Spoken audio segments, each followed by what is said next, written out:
My name is Linda, Linda Marsa, Marsa.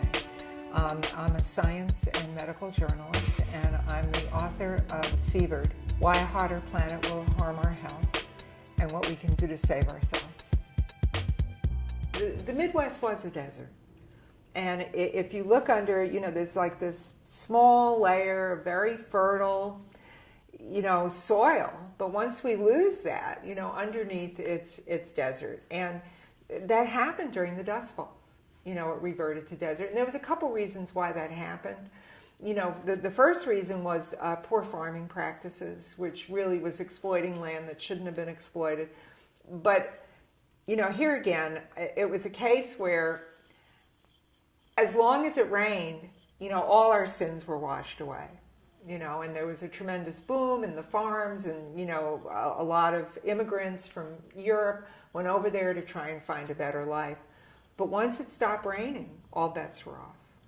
And we had this terrible drought, and it created the Dust Bowls. And, production went down, and there was, widespread hunger, in the Midwest. And, a lot of people in the Midwest and the Texas Panhandle and those areas had to leave. The chances are that the Midwest will become desert again, because what's happening is, because of the warming weather, we're upsetting the Gulf Stream. We're upsetting the flow of the Gulf Stream. And the Gulf Stream are these winds, these kind of trade winds that bring the water to the Midwest. So this is what's happening. And yes, we have much better agricultural techniques now.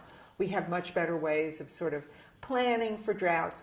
But we plan for 2 to 3 year droughts. And we're looking at 14-year droughts.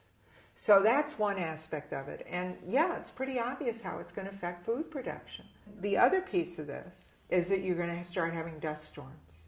These haboobs, as they call them, similar to the Dust Bowls. And during the Dust Bowls, you had what was called, the brown fever, where people had these terrible lung diseases. And they don't really know how many people died, but a lot of people suffocated. Animals suffocated to death. They would carve them open, and they'd find their insides just clogged, with dirt and things like that. So I think this is what we're seeing. And I'd hate to say that we'd see this mass evacuation and this mass migration from the Midwest that we saw in the 30s, but it could happen again. It really could.